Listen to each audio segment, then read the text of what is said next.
I'm going to introduce Ms. Sienna Kane just for 1 minute. This is our advertisement slot. And Sienna's going to tell you a little bit about Allentown. Hi, my name is Sienna Kane. I work for the Hilltop Alliance. I'm the Allentown Business District Manager for East Warrington here.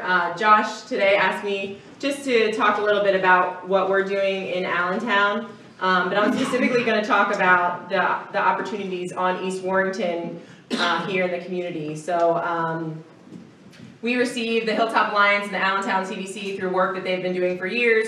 We received a grant of $1.5 million over the next 6 years from DCED through the MPP partnership. And one of the things that we're doing is offering a rent abatement for small businesses, could be tech startups, could be Main Street businesses that come to Allentown. We can pay half of their rent for a year, up to $400 a month for new businesses that come to Allentown and decide to locate here. There's a lot of great things going on. The hardware store is one of them. A new Caribbean restaurant across the street, Sweet Peaches down a little bit further. So there's a lot of activity happening here, and we want to open it up to new businesses to come to Allentown and choose to start a business here. And so that's an incentive program that we have. And that's really all I'll say right now. I think that's enough. But if anyone has any questions, Josh can provide my information, or we can talk later. Thanks. Thank you. Hey, thank you guys for coming out so much tonight. I know the weather is inclement and not ideal, but I think you being here says a lot about the issues that we're talking about, right? It shows that as a community, we're really interested in exploring this idea of a different kind of incubation, something that's going to be more accessible to more and different kinds of people. So, give yourself a round of applause, right? You guys look stiff and very pensive, so let's loosen it up a little bit. But listen, if you sit here passively for the next 40 minutes or so and don't participate, you're part of the problem. So we've teamed up with Thinkerous to allow some sort of forum to record your thoughts, your hopes, and your dreams around the things that we're going to propose. So when you hear me stand up here and I say something ridiculous, don't just grumble to yourself or the guy next to you. Go to this little link and post it on the message board. And that's going to give us a record that we can reference and we can all learn from later and make sure that this really is an honest, open, transparent conversation that is available to anyone who wants to participate. Okay? So, there's a lot of people to thank, but I'm only going to do 4. We started thinking about what was missing in the entrepreneurial community here in Pittsburgh about 6 months ago. And trying to find solutions that were going to be innovative and different and something that is novel and unique to sort of our Pittsburgh community. And people that helped shape those conversations most strongly are here in the room tonight. And if you have a chance on your way out, have a conversation with them, get to know them. New Sun Rising is one of those sets of folks. They're a nonprofit that works in this space providing resources to entrepreneurs so that they can become better at what they do. Also, Pitt's Innovation Practice Institute. I haven't seen Stephanie Dangle in the room yet, but she has been connecting the dots for us so that we can get the appropriate legal advice and legal talent and create some kind of very simple structure that was going to be accessible and something that would work. And that is David Lehman, who's going to talk to you here in a little bit, and K&L Gates. I mean, David and I have spent many hours taking these high-minded ideals and distilling them down into something that is actually implementable. So he's going to tell you all the details, and I'm going to give you those high-minded ideals because that's what I do, right? And finally, the guy who bought the beer. John Romo. Yeah, see? Yeah, clap for John Romo, right? Brother Romo. John just doesn't buy the beer, though. He's also a huge supporter of us, and he does an excellent job helping us kind of figure out how to meet staffing requirements that we have here as we develop apps and stuff. So if you need a developer, go talk to John. He's a good guy. So I have this little track wheel on the mouse that's going to be constantly flipping around. You know, 1 second, that's not the right side. There we go. So that brings me kind of to the meat of the program. We're here tonight to kind of rethink the expectation that's being delivered to entrepreneurs. If you think about it, the stories that we tell around entrepreneurship aren't at all realistic. If you're a young kid coming out of Project Olympus, or if you're a seasoned entrepreneur, the ideal that you're supposed to work towards is this fast-paced institutional investment pathway, right? You're supposed to have an idea, you're supposed to go into an incubator, refine that idea, get some customers, you're supposed to go get early stage funding, and then you're going to scale, and you're going to get Series A, and then you're going to get Series B, you're going to have this huge exit, and millions of dollars are going to just fall out of your pants every time you walk up and down East Warrington Avenue. But that's not real, right? Like, that's only real for a small percentage of entrepreneurs in the region, in the country, in the world, and probably in the galaxy, right? So why does incubation focus on that kind of business, right? Why does incubation that we deliver to the community essentially tailor-made to push people through that kind of process? And what are systems that we can do here as a community to provide a layer of resources to entrepreneurs and small businesses that might make things happen more smoothly for them? And we think the simplest answer to that, and it's not simple at all, but we think the easiest thing we can do is give ownership of this act of incubation to the community. And I don't mean that in an esoteric way. I mean literally, make the people that are getting incubated, make the businesses and entrepreneurs receiving these incubation services the owners of the entity that does the incubation. And we think we have to do this because there's an inherent conflict of interest between incubation and sort of the angel venture community that they extract capital from. An incubator has to play both sides of that fence to kind of be effective if you're looking at it from that institutional venture capital framework.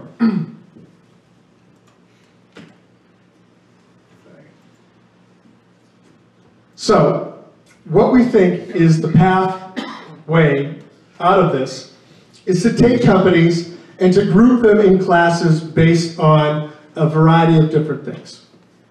You could have a class grouped based on the kind of entrepreneur that's in that class. Veterans, ladies, African Americans, immigrants, whatever you want, right? You could have a class trying to solve a problem. A group of companies may be working on STEM education. You can imagine all sorts of variants of these classes of companies that move through a system together but have enough differentiation that they're going to receive special and unique services. For each of those classes, we need to attach an investment vehicle. We need to have a mechanism to move cash and resources in and out of those companies in a pragmatic, measured, and deliberate way. And the ownership of those investment vehicles has to be shared by the businesses that are inside each class. So if you have a note that has a promise of return for cash investors, the owners of that note also come into that class, out of that class. And then sitting above this all is some kind of entity that's going to govern this process. So it's going to take care of the complicated fiduciary responsibilities and the legal framework that is going to inevitably cause a lot of grief for small companies. And David, he's going to talk at length about this. He's going to go through all the glorious details and give you specifics. I'm just giving you the overview. The reasoning behind structuring it this way is to reduce the risk for the entrepreneur. Right now, entrepreneurs in the city, even when they fail, are giving economic energy to our community. They're giving capital too. They're giving their personal capital, their time. They are putting in all of this energy so that the community as a whole does better. And sure, they're doing it for reasons that related to profit, but essentially that energy is going somewhere else other than the entrepreneur, especially when they fail. So if you group companies together like this, and 1, 2, or 3 of those startups fail, there's still going to be a mechanism in place for those folks to receive some kind of economic value on the backside, because they own a small portion of this investment vehicle that we've attached to their class, for lack of a better word. This also opens the door for different sorts of fundraising. If you have a class of entrepreneurs that are all veterans, you can imagine telling stories around those veterans. You can imagine going to foundations and people that service veterans and finding creative and interesting ways to funnel capital into that work, right?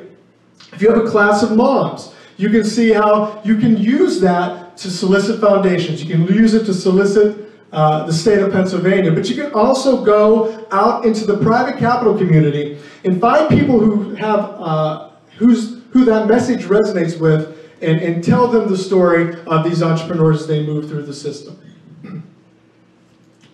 The other reasoning behind grouping people like this, right, and behind sticking some sort of investment vehicle in a group of companies, is that you're getting rid of the social Darwinism that is associated with incubation. When you go through an incubator who is configured to provide institutional investment in the next round, right, in the back of your head, you are competing with the other members of that incubator class. The company sitting across from you, they're technically competing for the same pool of money, and so there's a disincentive for you to collaborate, there's a disincentive for you to get together and truly work together. By giving everybody ownership, by giving everybody a stake in the game that can eventually lead to economic gain, you're reducing that. You really are creating networks of customers and networks that can be exploited across that entire class. And that's a really important point. It's all about finding ways to get young businesses customers.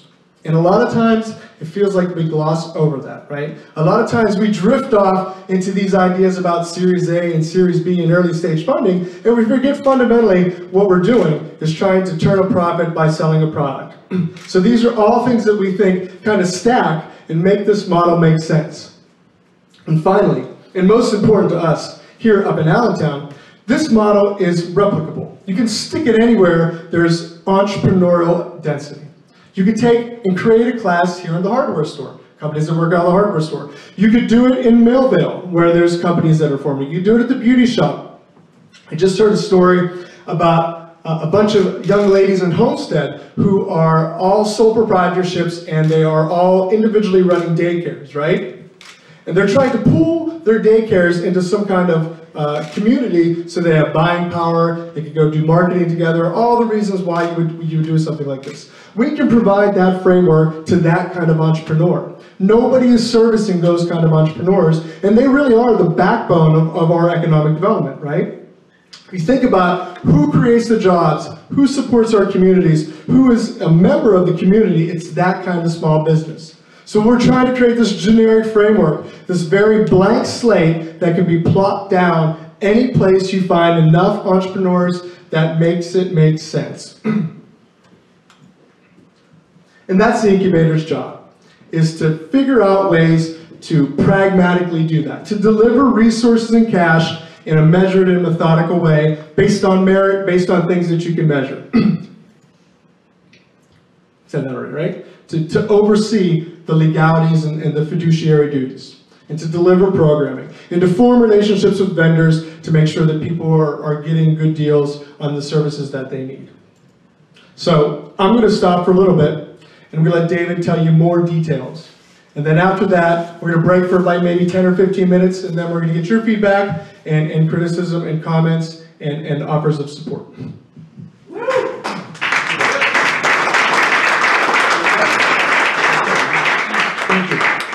Thank you, Josh.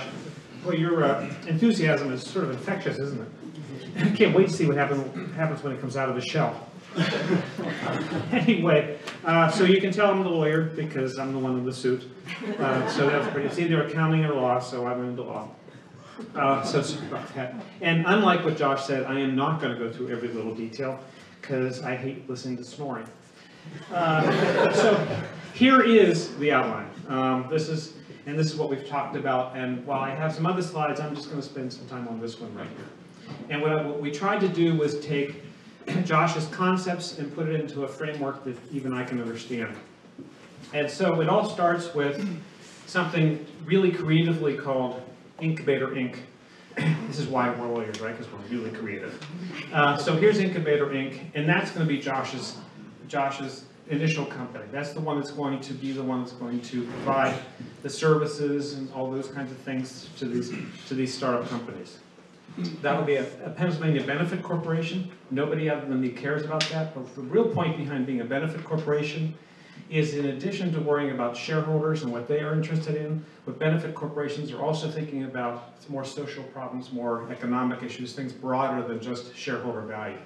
And under our new law, we can actually do that in a way that we couldn't previously. So the point there is to make it a benefit corporation in the first instance. And then we have these investment vehicles. And the investment vehicle will have various classes. We call them pods. You can call them groups of companies, or whatever you want to call them. We're going to call them pods for this purpose. But there'll be one investment vehicle, and then we'll have a group of companies. And of course, we'll have many different pods as time goes on. As you said, one's for social enterprise, maybe one for minority. Whatever it is, different ones for different and they'll group. And maybe it's a matter of time, right? Where they'll kind of go into class together for a period of time. Different kind of groupings. So we have the incubator, we have the investment vehicle. Then we have the companies coming along here. And finally, the last group, but not last because they're probably very important, is the money. Yeah, the investors, we got them too. Because we want to create an incentive for them, a vehicle for them to invest. So we have them investing into this investment vehicle. So I got the incubator, the investment vehicle, and the investors. Let me go through a little bit more of each one of those. The incubator's relationship with the investment vehicle, it will put in, as I said, it'll provide services, some cash, administrative support, etc., in exchange for which it's going to get, guess what, equity. Some equity in exchange for that. And that'll be the relationship it'll have, okay? Pretty straightforward. The investment vehicle will have a relationship with the company, each company, right? They're going to sign a little piece of paper, it's called a incubation agreement, whatever you want to call it. They're going to sign up for the process. In exchange for that, they're going to get the support, the kind of support that Josh talked about, and the ability to be in this space or some other space, some cash perhaps, the support, the relationships, all that kind of support. In exchange for which it will get some return on the investment. It will get some percentage of the revenue for a period of time, perhaps, of the company. Or it can get some equity, something like that, okay? So it signs up, and you sign up with the incubator, and you get some services in exchange for either a percentage of revenue or a small fraction of the equity in exchange for it. One of the other things the company gets, you'll notice, which is sort of odd, is it is getting some membership interest in the investment vehicle. This is what differentiates, I think, this model from most other models, which is that the companies will get an interest in the investment vehicle itself, which means that it is cross-ownership because they have an interest in the other success of the other companies in their pod. So that creates the incentive to have the cross-fertilization and give them incentive to have the others succeed. Okay, so that's right there. So the company ends up this sort of this odd situation where the company owns the investment vehicle and the investment vehicle owns the company. Okay, it's sort of an odd concept, but I think it really works. I'll get to that in a moment. The investors would go into the investment vehicle likely. Now they'll get, much like most companies, investors, they'll get a preferred, they'll get some return in exchange for that investment. A preferred return before the company owners or the incubator company would get their money. So they get a preferred return. And another thing that they may get, and this is all sort of in flux, but maybe an opportunity to look at the companies if they have future financing needs.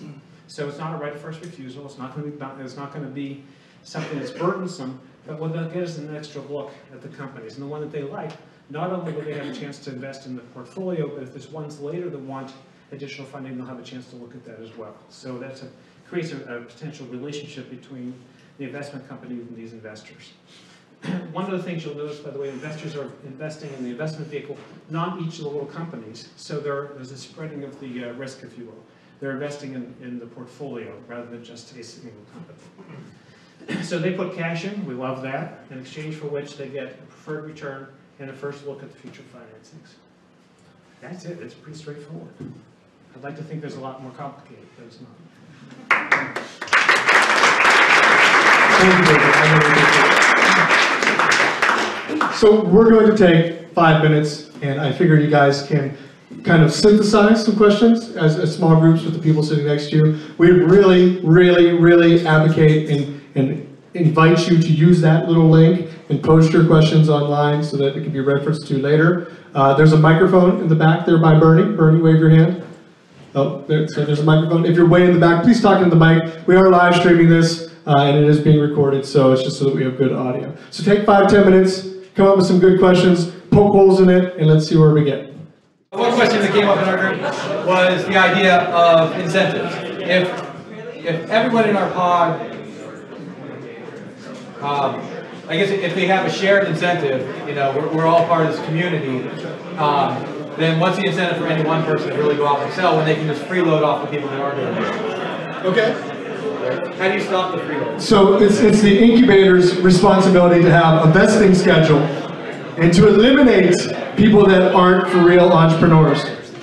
Thank you. Assistant principal. Just saying. Not a teacher, one step up. So the incubator's job is to figure that out, right? The incubator has to weed out people that are in the pod that aren't going to be viable companies. Repeat the question. I'm sorry, the question was, how do you keep people from freeloading on the pod? How do you keep an entrepreneur from joining the pod, not doing something for 8 months, and then collecting the benefit of it? So there's a vesting schedule. You have a year to follow through the programming of the incubator, and then you get your equity. So in that year, we decide if you have merit or you don't. So in a way, it's no different than some of the other models, but you're right. Like, you can't create a system that allows people to fail and still benefit. Who's next? So my question is, if I understand this right, I'm a company, I get into this process, and then I have an ownership stake in all the other companies that are involved in it as well. That's right. What if 1 or 2 of them are my competitors? How does that work out? That's interesting. So it comes down to how the incubator structures those homogeneous groupings of companies, right? You would want to stay away from putting direct competitors in a pod together, but that said, putting companies together that have synergy in industry would make sense, right? And you're going to always have a little bit of that competition, but we think that at that stage, it doesn't really matter, right? If you're in early idea phase or just pre-revenue or just at revenue, how much competition really matters in the market that you're at, right? Yeah. Remember, going forward, remember that it's the investment vehicle that owns, there's not actually direct ownership of each other. So you won't have, in your situation, you won't have a competitor actually owning. You'll have the investment vehicle owning, and you won't, and they won't actually control the investment vehicle. So the result would never be that you have a competitor having an influence over a competitor as a result of it. Tom, did you want to add to that? Yeah. This is Tom. I forgot. It's actually. Oh, Tom's some time. Yeah, I think one of the keys to that is everybody's been in college in groups, in situations. What you're after is trying to grow the pie of the space you're in. If you think you're going to do a startup and you're going to take over the world, then go down to Alpha Labs. That's what that's all about. This is not about that. This is helping each other. It's a community. Would you like to give the investor perspective? Yeah. A little background. I was actually one of the founders of Blue Tree Capital here in town, Angel Investment Group. And one of the things that I learned over time is the investor mindset can be very, very different. And from one investor to the next, they make decisions on investing in deals based on what they think are interesting. There are a lot of investors that realistically make investments because of the social side of the picture. They're not looking for an ROI for return on financial return. And so they're great candidates that haven't had an opportunity to really reach out to invest in those kinds of things. The other thing I wanted to point out is there's a huge difference between investing and funding. Having funding available is like having a bank available. And if you're a small business, many times you don't want an investor. What you need is funding. And so we have talked a good bit about is what we need to have both avenues available for entrepreneurs. Investors that may want to invest in vehicles in this space, but also investors who are willing to be banks to fund small entrepreneurial efforts. The return they're going to get out of that is just like a bank. They're going to get paid some interest back. Maybe it's based only on if you make revenues or some kind of royalty-based thing. So there's different vehicles that we're looking at and planting throughout these kinds of environments to make this work. But I just wanted to point out how important to realize there's a big difference between the mindset of venture investing through equity and the mindset of venture funding through entrepreneurial efforts. And we recognize that, and that's a huge thing that we've talked about, differences between incubators for venture deals and incubators that are not. I'll add to that, right? So, you have Keep a Zip, which is doing amazing things. Is Emily here? I haven't seen. So Keep a Zip does a really important thing, right? It microloans $5 grand for companies to do things. And then you have, on this other side of the spectrum, venture capital. That will give you lots of money, but only if you are a 10x company are going to have a $100 million return. So what's in the middle? Like, no one's trying to fill this space in the middle where you apply the same sort of principles of Keep a Zip, but on a little bit larger scale, on a $5,000 per investor rather than a $50 per investor kind of thinking. Next question. Oh, 1 second. Let me add to that real quick. I think everybody tries to say, well, here's the answer in the middle. Here's what it is. The answer is there are so many things in the middle, there is no one answer. And so that you're going to find different people doing different things that are sitting in the middle. I was just at a meeting yesterday with foundations talking about making investments into sort of the startup space. And how can they do that? What are the vehicles that can do that? And they were talking about program-related investments and mission-related investments. And it's the same thing with investors. There's stuff all over in that middle space. Don't get caught up in saying, well, I know this, because there's this, there's this, there's this. There's lots of things in that middle space. Go ahead. So first I wanted to offer my support for all of your work that you've done so far. Thanks, Jason. Get your checkbook. And I'm glad we're all working through the models because there is a lot of complications. When you mentioned about daycares working together to share resources, leverage resources together, it got me thinking about nonprofits or community benefit organizations. A lot of them are small and could use help in like the back end of their healthcare costs, administrative work, accounting, those types of things. I was just wondering if you have thought whether this model would be applicable to the nonprofit community, or is this strictly for businesses and then we can adopt something different in the future? We've thought about very big things all the way across the spectrum. But the reality is that we have to launch with something small that we can test and increment and iterate on. So what you're saying makes sense, and I think that this might be appropriate to like, especially if you can tell a story around a targeted problem solving, and also mixing maybe some nonprofits in with some for-profit entities under this umbrella. But at launch, it's not something we're going to be able to tackle, just because the structuring of it might be a little funky. And it's really about the story that you can tell, right? If lumping 5 CDCs together under some kind of framework or some kind of investment vehicles allow you to tell a better story of the foundation, yeah, absolutely. But you might be able to do that on your own too. I don't know that you would need us for that, but maybe. So we'd definitely explore it. Who else? Craig. I'll ask a question. Josh, I joined the hardware store because I met Josh and I heard this pieces of this in October, November, and I immediately was like, wow, we're onto something. The next layer. 15 years ago, Alpha Lab was the right thing at the right time. It's worked. It's not about finger pointing at that. It's just now it's so successful, let's move to the next layer. And Josh has got the next layer. I want to give a lot of credit to Mr. Lehman because lawyers probably don't get to work on new things too often, and this is pretty new. And so my question sort of comes to it's kind of a two-part question. In the generic side, it's like, what's maybe the most challenging from a legal framework about this sort of co-ownership, that the companies own equity and obviously the investors own equity, and so it's this mirror relationship. What struck me as a second part to that question is that, if you're into Tom's point about, if you want venture funding, Alpha Lab's a channel for that, and so we're talking about perhaps smaller, companies that could really benefit from, say, a 5,000, and it's not, anything would help, versus that sort of home run pitch, hey, I need $1 million.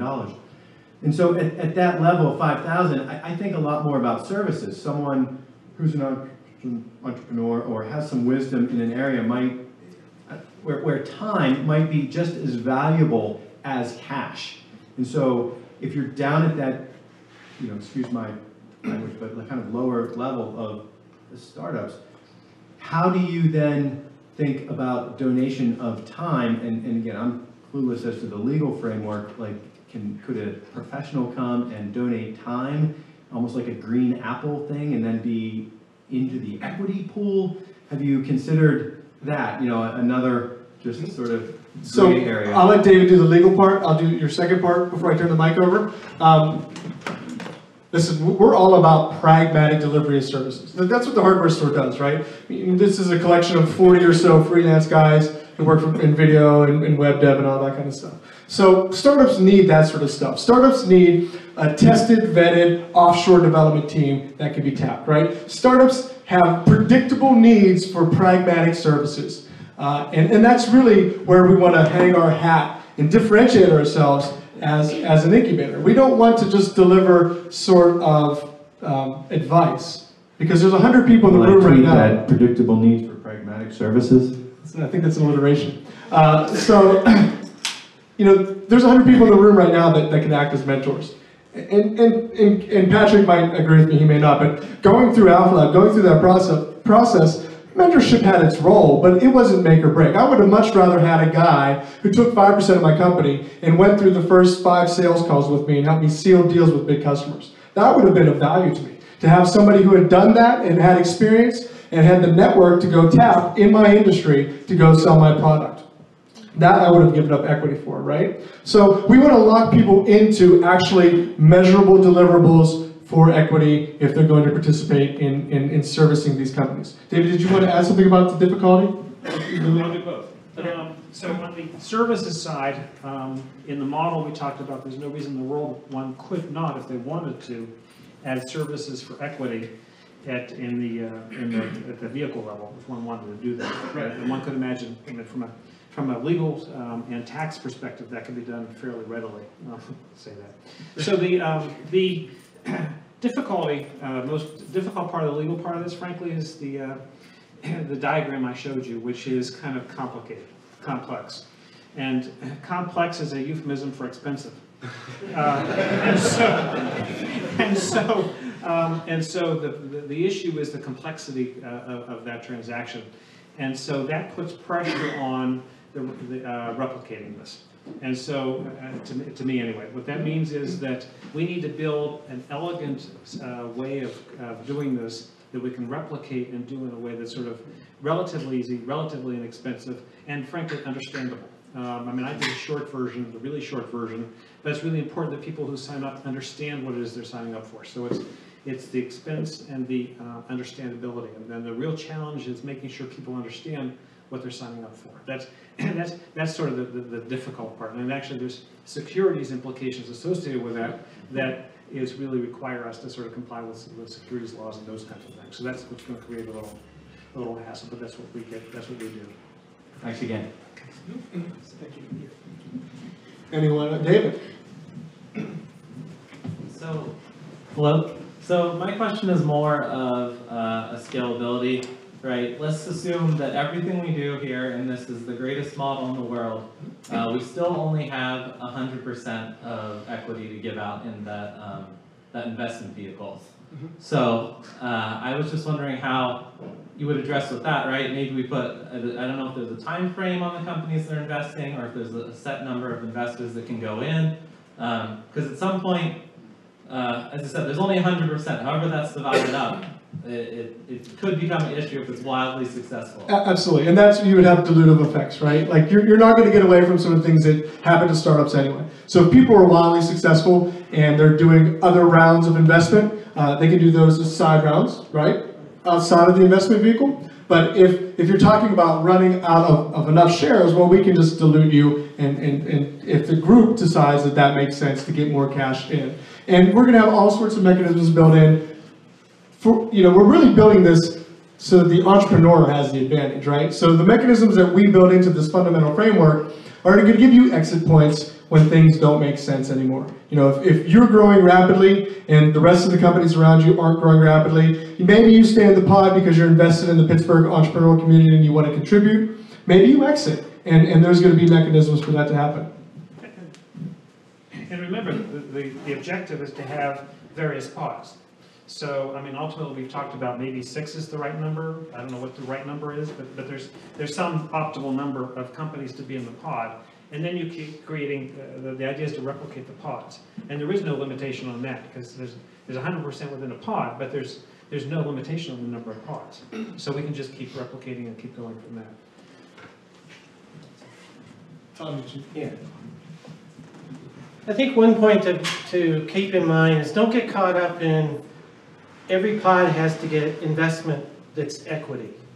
The reality is that what if a pod's created and an investor, either a person, a foundation, or somebody, is willing to put money into this pod that's not equity?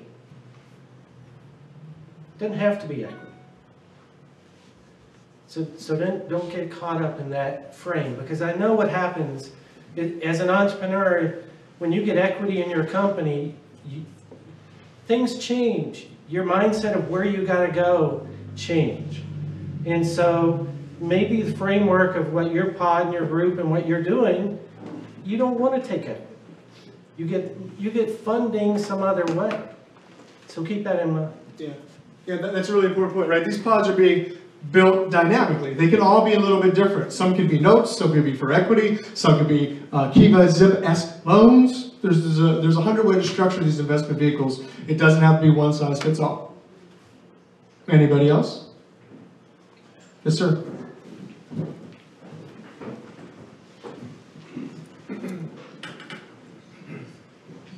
So this may be more obvious to some people in the room, but do we need or will we need some organization or infrastructure to help people find their class?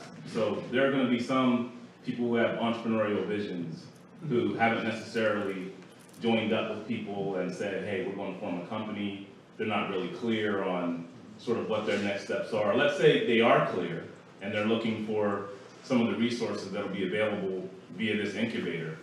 How do they find each other? And then how do the incubators select who will get in? Yeah, so these are all amazing questions, and I think these are 5 years down the road. I think the answer to that question is 5 years down the road.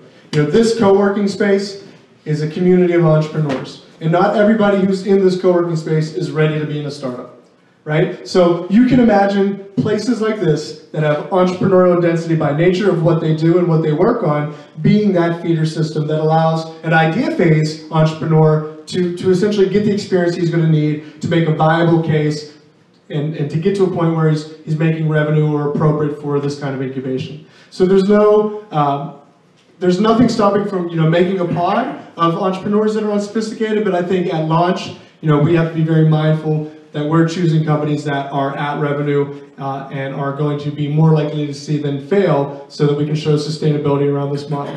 Obviously we hope to get some grant money to fund the launch of this, but we can't rely on grant money. This has to be a self-sustaining sort of process. Did you want to say something, Doug? Yeah. Sorry. That's okay. Well, the one thing we don't want to do is squelch any ideas of getting something started. So it's not like the group of us want to just sit back and say, let's do this one, and let's do that one. If you got a great idea, and you got 3 other people that have great ideas, to start a pod around something, bring it forward to somebody and say, let's form a group around this. That's how we get this going. And a pod doesn't necessarily have to have investment to launch, right? If you're at idea phase and no one's going to give you $100,000, that's okay. We can still find ways to get you services. We can still find grant money, perhaps, to get you services, depending on what problem you're trying to solve, who you are, sort of the nature of the beast. Does that answer your question? It does. It Okay. does. It's still, no, it does. Okay, great, thank you. Go ahead, Erwin, actually, if you're taking the trip. So, as a company, what type of company do I need to be? Will this work with LLCs or C Corps, or what kind of structure do I need in order to be a part of a pod? They don't feel that one? Yeah, please. I can make something up, but I just say positive things, so whatever you want. Actually, any kind of entity works. See? You can be an LLC, you can be a C Corp, you can be an S Corp, you can be anything you want to be. So you'll make that decision based upon what you see as in your best interest going forward. The only thing you can't be is an S corporation. That's a non-starter, but everything else is open for grabs. So you'll decide based upon your expectations and tax and otherwise considerations whether you want to be an LLC or a C Corp. Thank you. Let's just keep going, unless it's really... Just real quick, I know, there's no reason we couldn't also think about the structures around a group of people that want to have nonprofits. And we have to just explore how those work together and how they get funding. So don't throw those out either. We're taking everybody's oversight. David. Okay, so maybe I missed it. I'm a little slow. I've got an idea. What am I supposed to do here? Well, we're going to get to that in the last slide. In the last slide, we're going to get to that. Oh, okay. One more slide after this. I'm guilty of that. Yeah. Anybody else? Then we'll go to the last slide. Oh, one more. Two more, maybe. Hi. So we've done a lot of talk about money, and as a business librarian, I'm more interested in education. So I'm wondering if there is an educational component to this.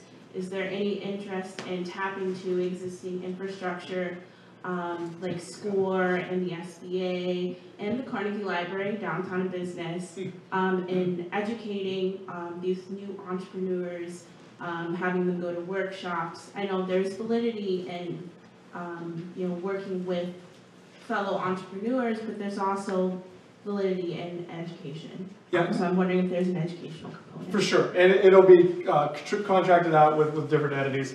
Entrepreneurship's about doing, so whatever we choose as pathways towards mentorship, towards sort of that educational component, they have to be things that have deliverables that are measurable. No esoteric things.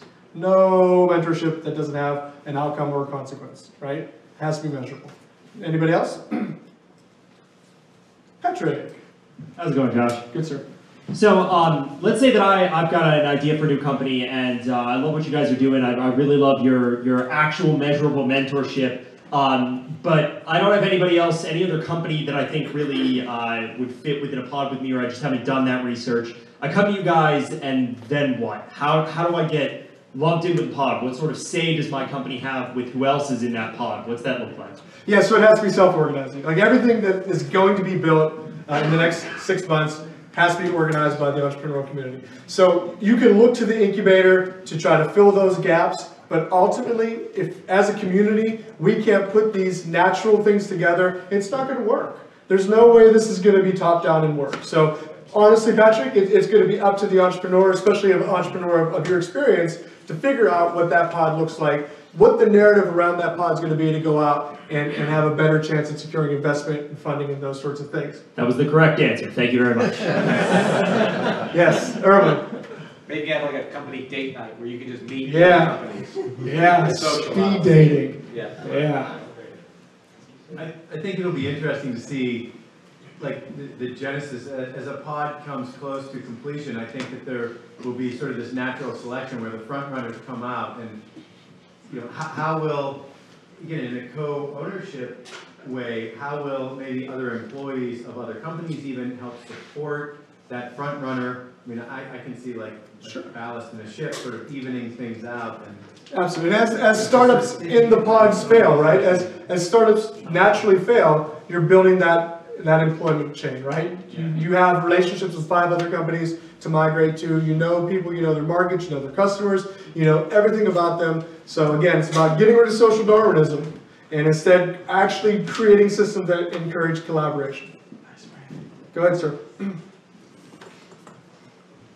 In a normal investment situation, you only have to agree on the valuation of your company with your investors. It sounds like now you have to agree on the valuation of every company in your pod. What information will be available to the companies? So again, you're making the assumption that it's an equity-based investment, right? It could be a note, it could be a loan, it could just be a pool of money that you're able individually, as individual companies, to tap into when you demonstrate a reason to have that resource delivered to you. So it doesn't necessarily have to be that way. It could be that way, but it doesn't have to necessarily be that way. Did you want to add to that at all? I think. Did I cover that? Anybody? No? Okay. Erwin? Maybe this is too complicated for now, and I No, don't want to maybe get not. into the details. But so let's go with the funding route. So say there's a $25,000 grant that comes in to, I guess, at the investment level, and let's say there's 5 companies in there. They all want a piece of that. Do we work it out between who decides like where the bulk of that money should go, and who's going to take more advantage of that money and use it for the get the most out of it? Yeah, absolutely. And just to go back one more point to that gentleman's question, right? There's nothing to stop you from going and doing your own side deal with your company, right? So, if there is an equity opportunity from an investor, you can go pursue that. This doesn't exclude you from the act of being a startup and going and fundraising. To Erwin's point, there has to be a measured way to dole out resources. There has to be metrics put upon the startups and the small businesses that are in here that prove that they're ready for that funding. How many customers do you have? What's your revenue? Things that are gatekeepers to the release of assets, resources, and capital. Yes? But eventually it falls to one person to make that final. No, that would have to be a committee of people. It's a committee. Yeah, independent. Yeah. So at the incubator level, right? Yeah, so someone who has a rubric, for lack of a better word, again, teacher, that is going to essentially vet and check that metrics were met. So if I have $100,000 in a fund and you need 20,000 of it, are you at a point it's appropriate to give you that 20,000? And that would be the incubator's decision. Yes. I mean, It has to be, right? Yeah, because you can't rule by committee. It has to be a benevolent dictatorship. Much like North Korea.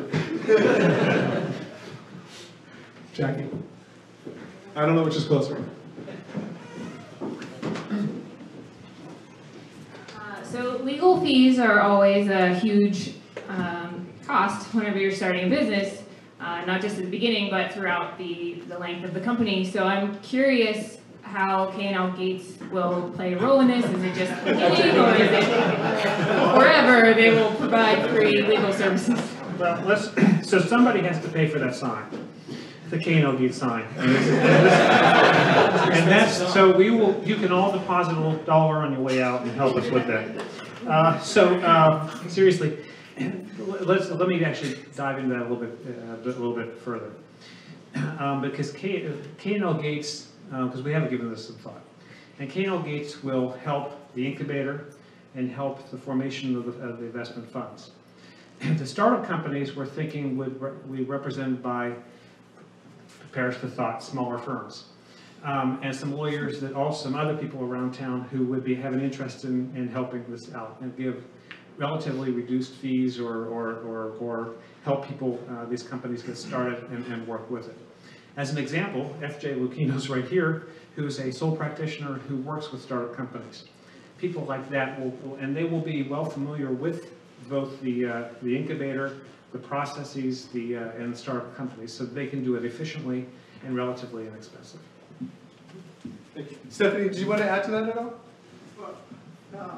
I mean, is there an opportunity also there that you want to talk about? I teach at Pitt Law School where we run an innovation practice institute which teaches law students to work with entrepreneurs. So we talked to David and FJ about ways that law students groups can also, do research or perform tasks that are not legal advice, but can certainly help keep the legal fees down. So that would be a role that we would be providing. So, yeah, legal is still going to cost you money, but we'll find ways, right? We find money to do it. And if you're at that point, ideally, the incubator would have raised enough money in your investment vehicle to cover those legal costs, right? Like if you're at the point where it's time to incorporate, it's time to do your first contracts, the hope is that that would be a metric that you could point to and say, okay, we're going to release $4 grand, go do it. So, constraining this question specifically to in equity investment deals, right?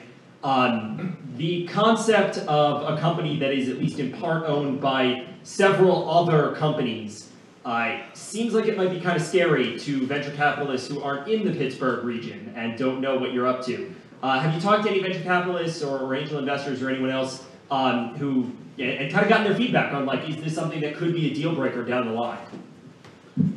Answer is yes. I mean, the question was earlier too about if you're in a pod and somebody outside Pittsburgh says, you've got an interesting company, I want to make an equity investment in your company. What do you think your motivations are going to be to share and work together as a group with the rest of your pod? Not very strong. And so your decision making on where you get money may be a little tougher at that point. You're not following this linear path of venture investment that you would if you were over at Alpha Labs. Is venture community going to really think this is a great thing? Well, I think they think it'll be a great thing, but it's not necessarily for them because this isn't their space. Look down the street. Look how many people who have businesses on this street. Do you think there's a single venture capitalist that wants to put money in any of these businesses? No. It's a different space. Yeah. Let me make one other comment. And, short of VC, there may be other equity, potential equity investors. And so, and thinking about that issue, there are some protections that we've built into the model to address that concern. For example, the investment vehicle, the company's interest in the investment vehicle is non-voting. So that they won't be as if the other companies had a lot of influence over the companies themselves. So it'd be more the investors and the incubator that have at least the voting rights inside the investment vehicle. So while they have an economic interest, it'll be fairly limited in the influence, and therefore that will add some additional protection to the potential investors down the road, whether VC or somebody short of VC, whether it be angel or otherwise. I mean, as left as I am, like, it's not a commune, right? Like, it's a benevolent dictatorship. There has to be a set of rules governed by people that are informed that are going to make these tough calls. Craig? Josh, I have a question, sort of the opposite, the flip side of Patrick's coin would be, Thrill Mill had earlier like a wonderful panel of like 7 of our regional, state, local officials, all talking about how much they want to be able to provide and give money. And so, I think of what you're talking about as like in securities, the difference between investing in a company versus like an ETF, like the gold miners or something, the ETF, if anyone understands that. So, would the flip side of Patrick's question is, would sort of say state money, I'll just generically refer to it as state money, perhaps be more willing to invest in this model? Have you tested that out? Would it have it tested it, but it has to be, you have to create those classes of companies to go after that kind of money, right? You have to very purposely decide that that's going to be a channel that you're going to pursue and construct the pod around that channel and create the correct type of investment vehicle to be able to do that. So yeah, absolutely. Like, we think that these other funding sources are going to be the bread and butter of many of these kind of pods and classes. Okay, I'm going to wrap. I know there's probably other questions, but catch me after. I don't want to hold people all night. If you want to be involved, there's a couple ways you can be involved. If you think you have a company that's ready for some sort of incubation, reach out to us and see what the details are going to be. We're still working those details out. This tonight was about presenting a simple concept to the community and now asking the community to contribute and help mature it and help dig into the details that we haven't flushed out. So if you're interested in having equity ownership of the incubator level company, right? Please get in touch with us. If you think you have a particular skill set that we can use to grow this and make it something that's important for the region, please get in touch. The operating agreement of that B Corp is going to be very tight. It's going to be very restrictive. You know, the idea is that this isn't about personal financial gain, that this is something that we're growing as an economic model that can be replicated in not only other parts of the city of Pittsburgh, but outside the city of Pittsburgh as well. So it really is a B Corp at its core. So if you're interested in getting involved, shoot us an email and set up a meeting, and we'll kind of figure out what your role might be. Thank you for coming. Thank you for your contribution today.